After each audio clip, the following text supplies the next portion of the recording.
The Glazers. The Glazers. They don't care about the club. I mean, professional sport.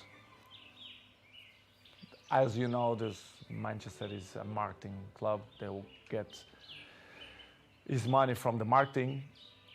The sports, they don't really care, in my opinion. Do you ever talk to them, the Glazers? Never. Never? Never. Not since you've gone back? No. They give all the power to the president, the sport directive. A lot of Manchester United fans are very negative about the Glazers. They think they're taking all the money out and not spending enough on players, on the infrastructure issues you talked about. Do you think the fans are right?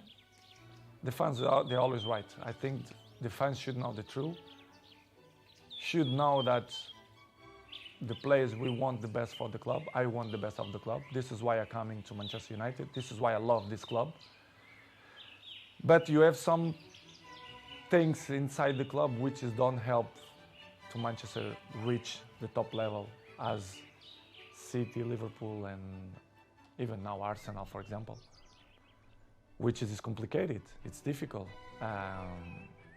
It's hard. In my opinion, it will be hard for Manchester to be in the top of the game the next 2-3 years.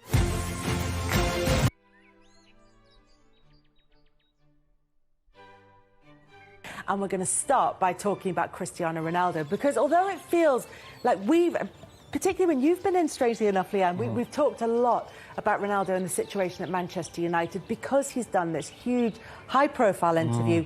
It's now gone outside of football media, outside of sports media, and now is in mainstream news reporting. So we need to reflect on that. And it is sort of similar aspects that we've covered over the time. So let's start by talking, first of all, about why on earth he would feel the need to do this right now.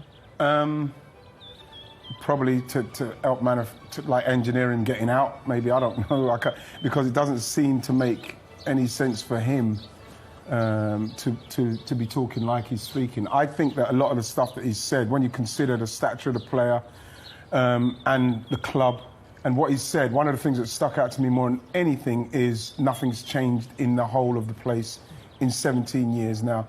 You have to only look at, obviously, the owners and Glazers and the fact that the Man United fans have been continually protesting their reign.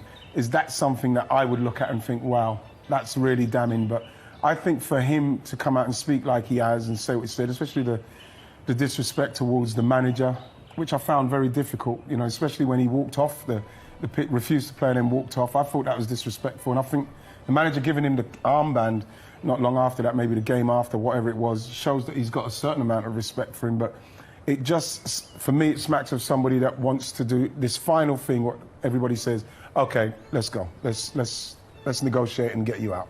We'll come back to all the individual points and talk about them in a bit more detail. But just broadly, Leanne, the fact that he's done this interview at this stage, just as we're heading into the World Cup, does that suggest a parting of the ways in January?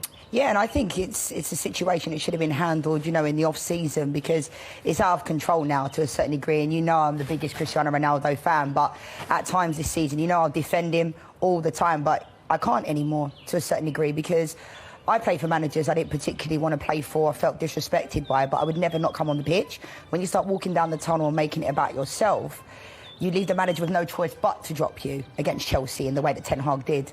I think Cristiano Ronaldo doing this interview, the timing of it makes absolutely no sense.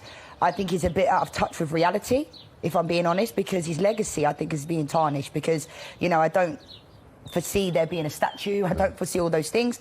Some of the things he has said, you can't deny. You know, the training ground, those types of things. But the way he's gone about it, I've always realised as I've got older, don't act upon emotion. Yes. And it seems to me that he's asked Piers Morgan to do this interview when he's feeling in a certain frame of mind, and then he's going to, I think he'll regret this, because if he did the interview after he's left Manchester United, OK, go ahead and do whatever you want, but you're still a Manchester United player, and it really pains me, as you can tell, because it doesn't make sense to me. So that's right, it seems like he's doing it because he wants to get him out of there. Yeah, but Manchester United won yesterday against Fulham. Garnacho, 18-year-old, doing well, scoring. Ronaldo's his idol. All of the back pages today, even last night, it was all over the news, is Cristiano Ronaldo. Now, the interview's not even out yet. It comes out Wednesday and Thursday.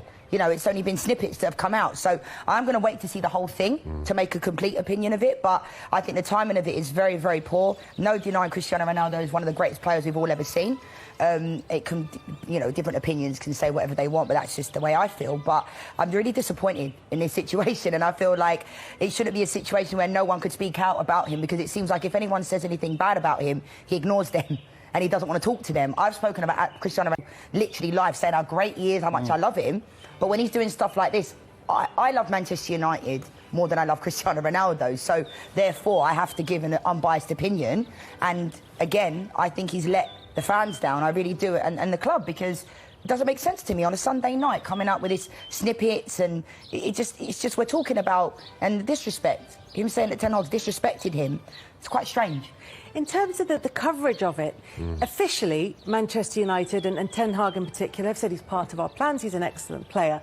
Cristiano Ronaldo has been actually quite strong on his social media in refuting any allegations that he was trying to engineer a move away. He's talked about all No one says they're going to move away when they're trying to do it. But he's actually gone out of his way to say reports that I'm asking about this are false, or certainly to imply that with quite cryptic messages. The messaging and the briefing that's been coming through, and you will know about this, Darren, is that from the club, we can't get anybody to buy him. From Ronaldo, there are plenty of people interested, the club won't let me go. And that's why this interview coming at this time is so interesting. Yeah, they're all intangibles. And when in football, there are lots of things that happen that it's impossible to prove. Because sometimes when these conversations, you guys both worked in the game, and you both know that there'll be people who will be operating on your behalf who have that plausible deniability. So it's easy for you then to be able to come out and say, it wasn't me. I didn't say that. He didn't approach them on my behalf. I think as far as Ronaldo is concerned, everyone is well versed enough in football to be able to understand how it works now. So I don't think that anyone's in any doubt that there had been approaches made to other clubs, and you only have to look at the many clubs around Europe who said thanks but no thanks to know that there had been conversations ongoing.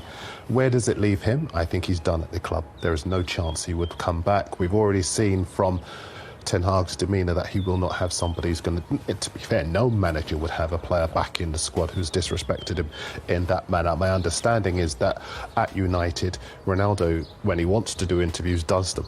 He doesn't wait for anybody to say you can or you can't. He just does them. And I think listen, somebody who works for a national newspaper and in the decision-making process, the interview is superbly executed, and what they've done is they've leaked a little bit, as you've been saying, a little bit of snippets now, and then the whole thing later on in the week. So, and it's designed to keep you engaged. So you want to be talking about it. They love that we are talking about it, but we have to be talking about it because this is one of the biggest clubs in the world, and this is one of the biggest players in the world. But there are three things that Leanne said a second ago. The first is that he talks about disrespect, and he actually cited Sir Alex Ferguson. And the irony of that is Sir Alex Ferguson would have ripped up his contract before he'd finished his breakfast on the basis of that interview, because of the disrespect that he'd shown to the club, to the manager, to Garnacho, who should have had his day today, and all the headlines being about him, and to the that team. Because we know that Sir Alex Ferguson vetoed an interview that is still not been aired on Manchester United's own television channel. Absolutely. That he wasn't happy about. With Roy Keane, you know, we know that he sold Jaap Stam after Jaap Stam spoke about the internal workings of the club in his book. And I look at this particular situation and I see a player, in my view, who is looking at a team moving on behind him and can't accept it. Garnacho is the future, Anthony is the future, the green shoots of recovery and the team's winning form, 14 wins from their last 21 matches. That's the future, a team working as a team rather than relying on one man. And the other supreme irony about all of this is that other clubs will look at his conduct and his anger and his reactions to not being a first team starter and say, thank goodness that's not in our dressing room. And he's no closer to finding another big European club on the basis of that, because no club would want that in their dressing room. As a fan of Cristiano Ronaldo, like I am, right, I feel like he's made all those people that have said he makes it always about him, that I've had to, you know, shut down for years and years and years when he's taking the fourth penalty because he wants to score the winner, he celebrates his goal. I've been like, no, it's not there. But he's validated all those people now because he's made it about him. And that's something that I feel like I can't really defend at this moment in time.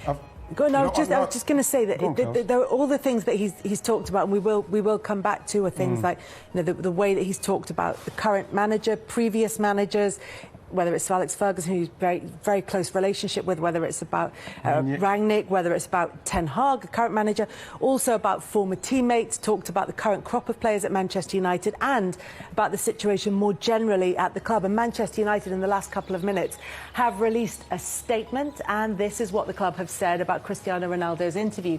It said they note the media coverage. The club will consider its response after the full facts have been established. They're doing what you're doing, Leanne. Our focus remains on preparing for the second half of the season, continuing the momentum, belief and togetherness being built amongst the players, managers, staff and fans. Obviously, this is unhelpful to Erik ten Hag and to the players who are there. It's disrespectful, as you say, Darren, to his current teammates and to Garnacho, who could have had a brilliant moment where he was splashed all over the back pages with that late winner for Manchester United against Fulham. But of the comments that we've heard from the interview, the one that has garnered most sympathy, particularly from Manchester United, the ones about how the club has progressed since Sir Alex Ferguson and David Gill.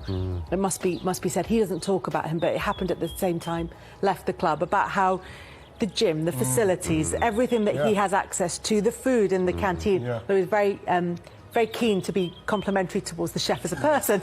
He said, you know, all of that has stayed the same. I've moved on in that time, he said, when I was 20, but the club hasn't. And that, of everything, feels like the most legitimate complaint, or certainly the one that's most widely felt. I think that I think it's quite a damning statement from him, because not only does that, for me, like talking about world-class players who are thinking of coming to a place like Manchester United, then you're going to think, what, they haven't even changed the facilities in 17 years, and I'm going to go, can you imagine? That means Casemiro must be thinking the same.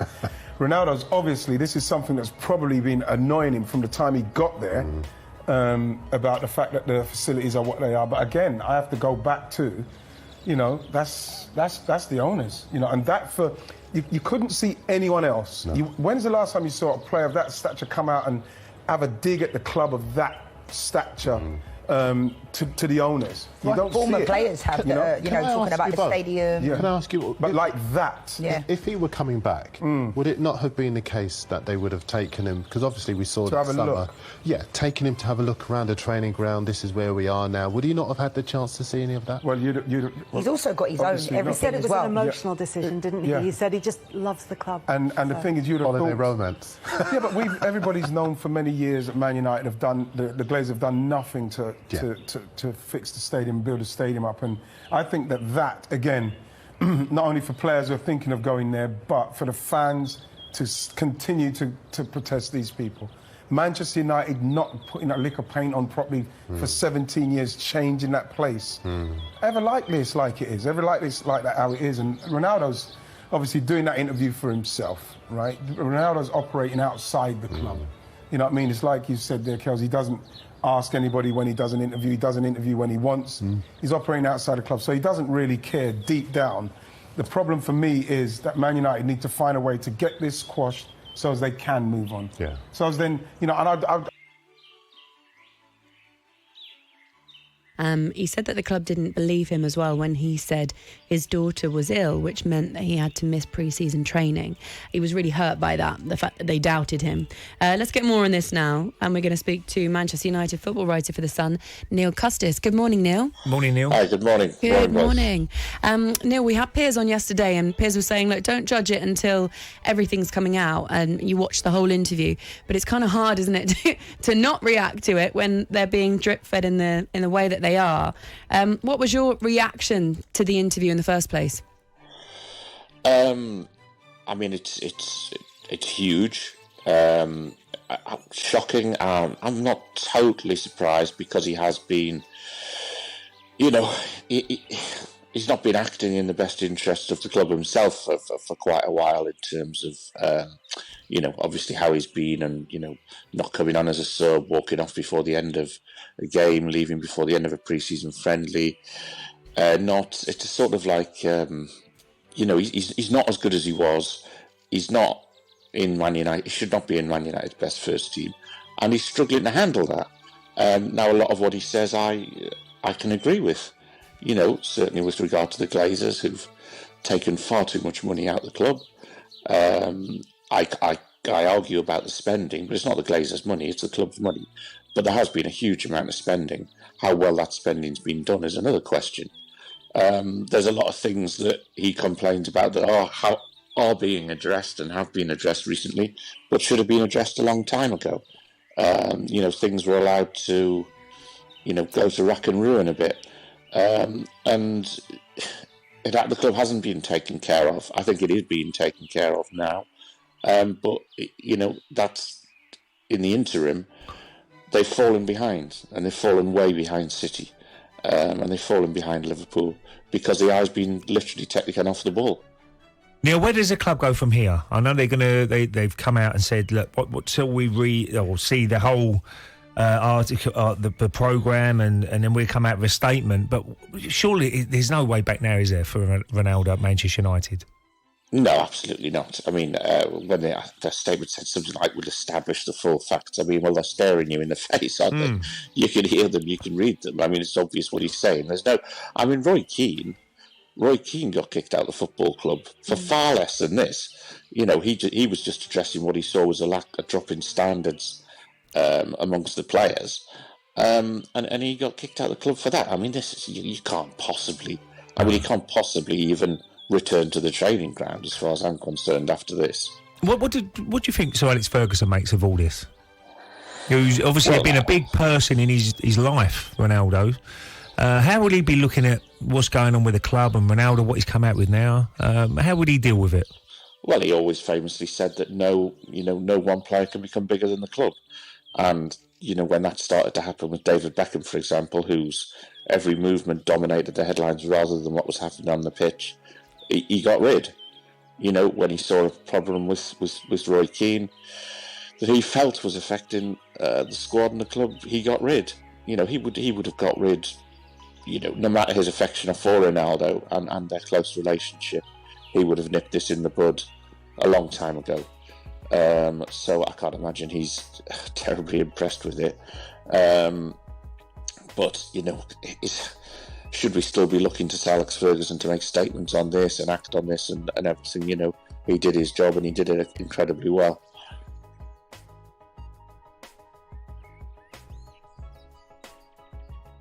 There's many United fans getting in touch, and it's a common theme here.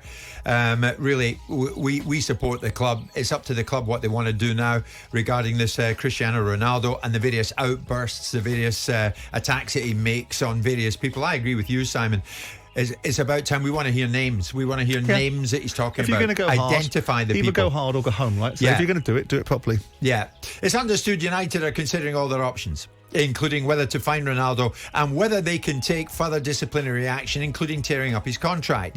As long as Ronaldo, this amuses me, doesn't demand a payoff for the remainder of his deal. Where are we at with it? You ever sacked a player, Simon? Yes, I did. I sacked a player called Jamie Pollock, so it's not something I've written about it, so it's not something I need to be particularly guarded about. I sacked a player for consistent and persistent criticising of the club and blatant disregard to his physical conditioning. I followed the commercial blueprint, given I had a workforce of 3,500 in my retail business. I had a human resources director, which was the highest quality, built in proper commercial disciplines. Written warning, second written warning, first and final written warning, verbal warnings, all the whole process. Sacked him. In comes the football establishment, rallies around with the PFA, finds a mechanism to overturn it and reinstate him, brought him back, went through the same process again. He defied the club's wishes, sacked him again, back into the situation again with the PFA and the football tribunals. Laurie McMenemy sat on it, and the preposterous football BS that I had to listen to would make your hair curl, because it's designed to be protecting of a scenario that is weighted in antiquated thinking and age-old practices. The difficulty between sacking somebody in a football world as opposed to the commercial world is that you have fixed-term contracts. So I put Jim White, the footballer, on a 3-year deal. He has a guarantee of a 3-year contract. I put Jim White, the employee, on an employment contract. You get notice periods, you've got to work your notice period, or if I want to make you redundant, I've got obligations to you, but it's a very different dynamic. So it means you're a hostage to fortune, and the reason why it's there is because of the Bosman rule, but also because you're trying to protect values. Now, when you fire somebody because they've committed gross misconduct, it shouldn't then involve, in any other walk of life, a financial compensation to them. They've got themselves fired for something that they've done, not something you've engineered. It's not constructive dismissal. If it's constructive dismissal, they'll take you to court and say, you forced that situation, you made me behave in that way, and you can't take that action. You can fire a manager. You see it all the time. They're on fixed-term contracts, but when you fire a manager, you pay them up. So what you're doing is, if you're firing somebody like this situation with Ronaldo, he clearly is bringing the club into disrepute, and he's breaching the obligations that he'll have under his contract, which is not to do that. Now, of course, there might be a unique contract for Ronaldo, because Ronaldo comes with all the stardom, and he may have a different set of obligations upon him, but he won't be able to just say what he wants, irrespective of the collateral damage, true or untrue, in what he's saying.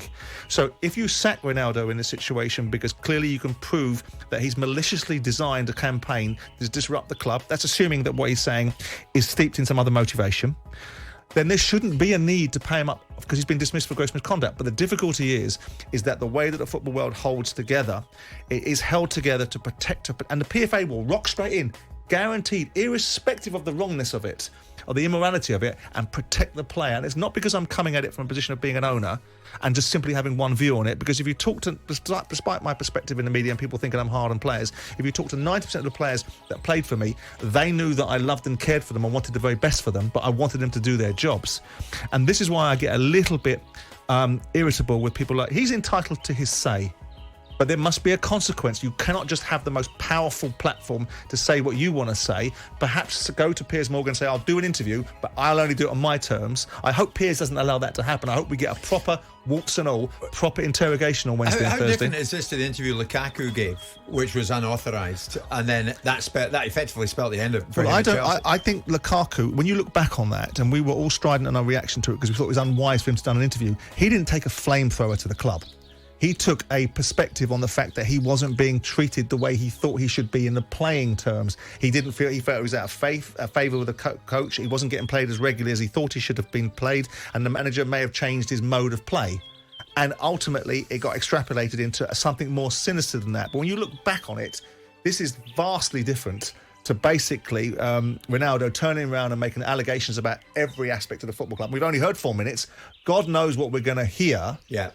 I mean, it might be the best 4 minutes. We might hear another 86 minutes of tosh, right? But we've heard 4 minutes of allegations about everybody else, and everything else, from the coach to the owners to the executives of the football club to ex-Man United players.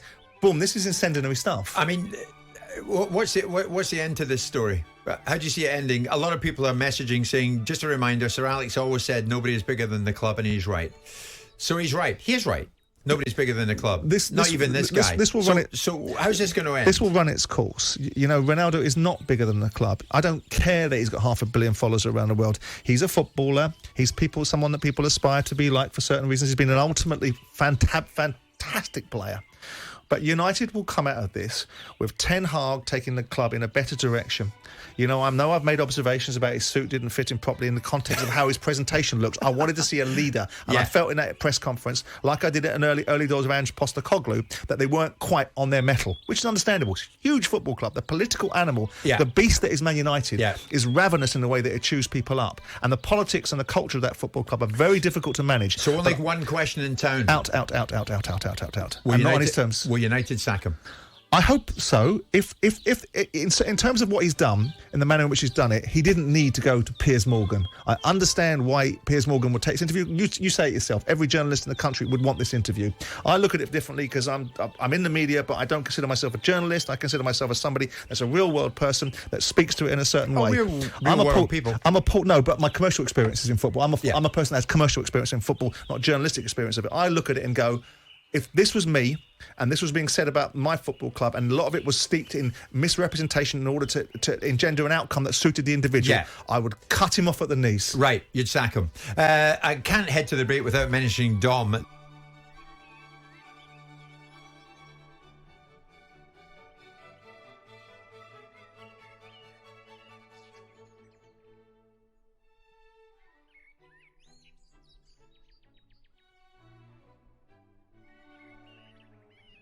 Now, can I ask, do you think that was the idea behind the interview in the first place, that Cristiano's agitating for a move, wants to go, perhaps wants to be sacked?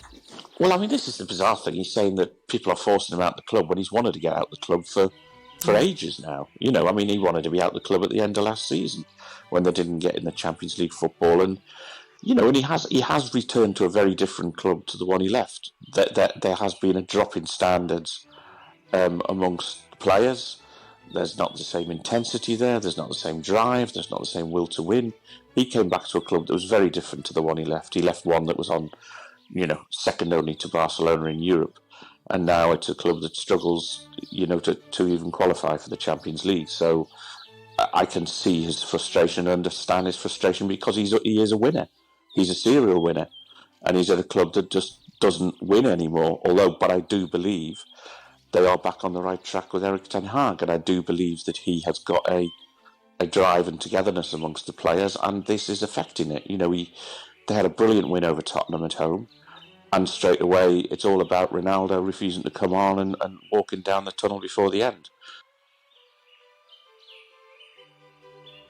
How do you think Erik ten Hag's going to come out of this? You know, is there a chance that it could damage his reputation in any way? Or do you actually think this might kind of improve ten Hag's reputation, the way that he's handling this side of it?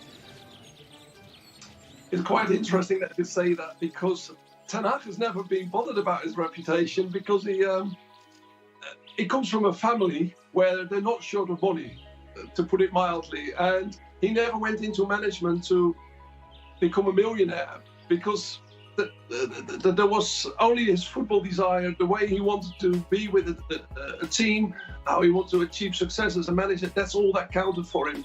So, coming back to your question, I think he will come out stronger, a lot stronger, because it's come to a stage where he will say, look, with this man, I cannot work any longer. There is no future now anymore. And I don't think he sees it at this moment anymore as a matter for the management. It's not for him and his staff. It's not for Erik ten Hag to make up or to find a solution. It will be handed to the board or the directors or the owners of Manchester United. Only they can sort this now. And in a logical football world, this is not something for the manager. Knowing what you do of the situation, do you think Ronaldo will anyway look back on this and think how naive he's been? Or do you think this is playing out exactly how Ronaldo wants it to play out? You know what I've been wondering is, has he discussed this with his manager, with his agent?